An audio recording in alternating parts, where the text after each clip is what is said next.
Hi there, I'm Shauna from Gluten-Free Girl and the Chef, and today I want to talk to you about an ingredient you might have seen a lot in our recipes lately. Psyllium husk. It's kind of silly to say, and you may not think you know it, but you do. What the heck is psyllium husk? For the first few years that I baked gluten-free, I used xanthan gum and guar gum, which are ubiquitous in gluten-free baking. I did them because everyone used them. I thought we had to. But then after 5 years of baking solidly, I found I had, well, let's say, a lot of digestive issues. It was painful. It was not good. I knew I was gluten-free, but it kind of felt like I was getting gluten. By process of elimination, I took out the xanthan and guar gums after the holiday baking extravaganza was done, and I found to my delight I felt much better. But then I panicked. How am I going to bake gluten-free without xanthan and guar gum? Some of you may be thinking the same. I've heard from many of you that the gums give you problems too. Well, guess what? Hope is here. Psyllium husk. I first read about psyllium husk as an ingredient in gluten-free baking from the incredible Dan Leppard. He is an incredible baker and he lives in the UK. He writes a column for The Guardian. If you don't know him already, you should. Hi, Dan.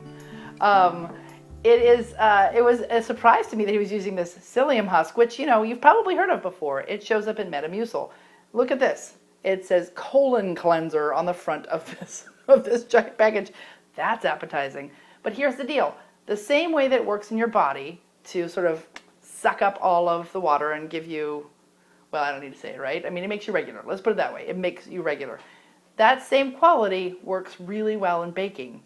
Let me show you how. There's a tablespoon of psyllium and, you know, just some hot water. Stir it up and you'll see it starts to almost become a gel immediately. You know, it's kind of watery, thick water. That's what it looks like. Now this is psyllium after it has been sitting for 15 minutes. Look at the difference. Whoa, it is mucilaginous. Look at that. It's, yeah, appetizing. Ooh, nothing says desserts like this.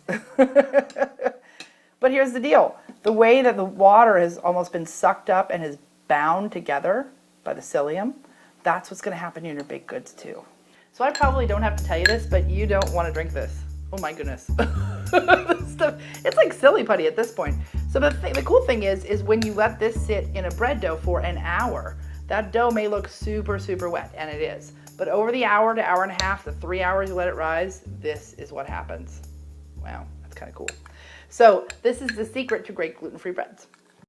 If you want to bake a lovely baguette, a crusty pizza, or a loaf of sandwich bread, get yourself some psyllium husk.